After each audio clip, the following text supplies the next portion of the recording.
1900 hours Pakistan Standard Time. Assalamu alaikum. This is Radio Pakistan. The news read by Aisha Nayab. First, the headlines. Federal Cabinet has decided to grant amnesty in sentenced prisoners on the occasion of Eid Miladun Nabawi sallallahu alaihi wasallam. Minister for Planning says the government is going to hold population census for the first time in the country with a gap of only 5 years. Corps commanders have taken serious note of the malicious propaganda by Indian military and expressed resolve to take all necessary measures to safeguard Pakistan's territorial integrity. Pakistan and Saudi Arabia have decided to further enhance the existing defense and security cooperations between the two countries. Pakistan has urged United Nations Human Rights Council to boost efforts to halt growing Islamophobia. In Indian illegally occupied Jammu and Kashmir, Hurriyat leaders and organizations have called upon international human rights organizations to play their robust role in saving Kashmiris from Indian brutalities. And now the news in detail. The Federal Cabinet has decided to grant amnesty in sentences prisoners on the occasion of Eid Miladun Nabawi sallallahu alaihi wasallam. Briefing media about the decisions taken in the Federal Cabinet, which met in Islamabad today with Prime Minister Imran Khan in the chair, Minister for Information and Broadcasting Chaudhry Fawad Hussain said that the Cabinet also approved celebrating Eid Miladun Nabawi sallallahu alaihi wasallam with utmost reverence this year. He said, Ashray Rahmatul Alameen will be observed from 3rd to 13th Rabiul Awwal. The minister said the Cabinet also approved that next census will be held as per de jure rules and regulations.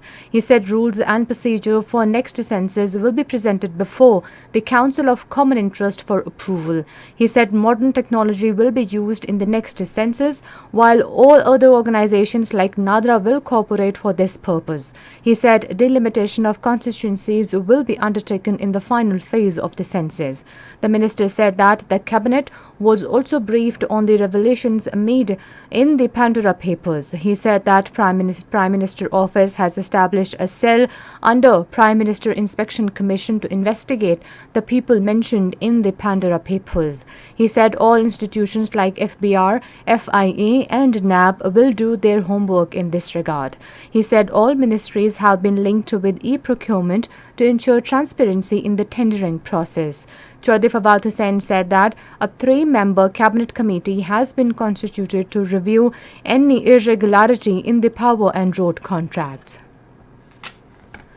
Prime Minister Imran Khan has directed Ministry of Interprovincial Coordination to ask the Sindh government for immediate release of wheat. In a tweet today, Minister for Information and Broadcasting Chaudhry Fawad Hussain observed the wheat price is highest because Sindh government halted release of 1.2 million tons of wheat. He further said the Sindh government earlier also did not procure the wheat.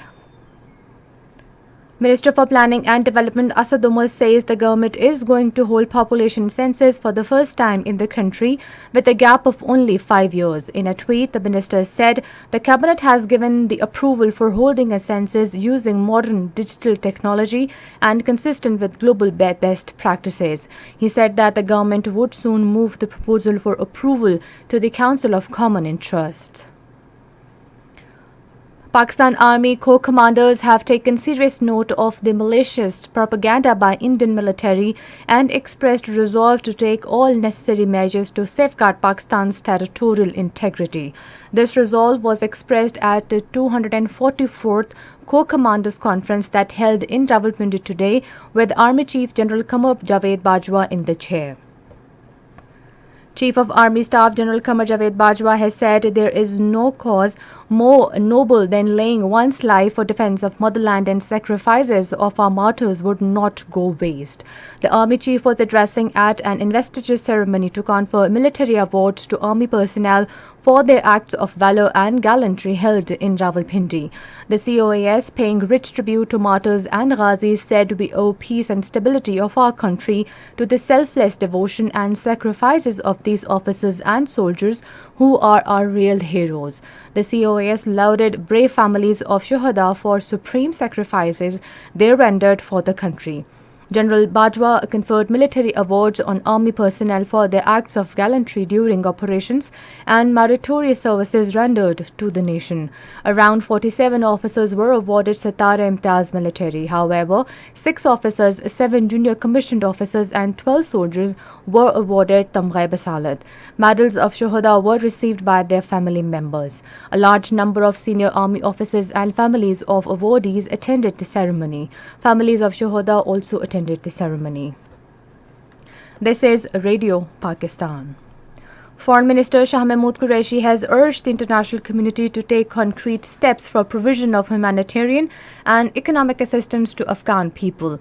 In his telephonic conversation with Kenyan counterpart Rachel Omemo, he said if situation further deteriorated in Afghanistan, it would lead to a huge outflow of Afghan refugees besides other consequences. As regards bilateral relations, Shah Mahmood Qureshi said Pakistan gives a special importance to its bilateral relations with Kenya. He said Engage Africa policy is amongst the priorities of our government. The foreign minister expressed a strong desire to further strengthen relations with Kenya in the areas of economy, trade and defense. Commanders of the Royal Saudi Naval Forces Vice Admiral Fahad bin Abdullah Al Ghafali called on Chairman Joint Chiefs of Staff Committee General Nadeem Raza in Rawalpindi today. Besides security, regional issues, particularly the latest development in Afghanistan, matters relating to enhancing the level and scope of bilateral military engagements and cooperation in various fields between the two countries were discussed during the meeting. Nadeem Raza emphasized the need to further enhance the existing defense and security cooperation between both brotherly countries and said that cooperation will have positive impact on peace and security in the region. The visiting dignitary remained appreciative of the sincere efforts of the Pakistan Armed Forces in bringing peace to the region, especially the Afghan peace process. He also acknowledged the sacrifices made by Pakistan in the war against terrorism. At the United Nations, Pakistan has called for redoubling efforts to halt and reverse the rising trend of Islamophobia and other forms of racial discrimination. Pakistan's permanent representative to the United Nations office in Geneva, Ambassador Khalil Hashmi, stated this in the 47-member Council's general debate on racism. He rejected any effort to legislate discriminatory and targeted measures against Muslim individuals and communities under the grab of countering terrorism in certain Western and other countries. Khalil Hashmi said that Islamophobia is a dangerous form of contemporary racism, nurtured by decades of public rhetoric and policies against as well as stereotyping of Muslim communities and minorities. In Indian illegally occupied Jammu and Kashmir, Hurriyat leaders and organizations have called upon the international human rights organizations, including Amnesty International and Human Rights Watch, to play their robust role in saving the Kashmiris from Indian brutalities. In their statements, the leaders and organizations, including Maulvi Bashir Ahmed, Abdul Samad Inkalabi, Jammu and Kashmir Tehreek-e-Muzammil and Jammu and Kashmir People's League, deplored that Kashmiris every night, including right to life, has been snatched by the atrocious Indian forces personnel. They maintained that even women and children are not spared during violent military operations in the territory. The Afghan government has decided to resume the issuance of passports and national identification cards. Talking to reporters in Kabul, a senior official, Alam Gul Haqqani, said 25,000 passports would be issued in the first phase, with about 6,000 passports each day. And now the weather report. Mainly dry weather is likely to prevail in most parts, while hot in plain areas of the country during the next 12 hours. Now some of the headlines once again. federal cabinet has decided to grant amnesty in sentences prisoners on the occasion of Eid Miladun-Nabawi sallallahu alaihi wasallam. Minister for Planning says the government is going to hold population census for the first time in the country with a gap of only 5 years. Pakistan has urged UN Human Rights Council to boost efforts to halt growing Islamophobia. And that is the end of the news. For more news and analysis, log on to our website radio.gop.pk and also watch live video streaming of our bulletin on the link facebook.com/Radio Pakistan News Official.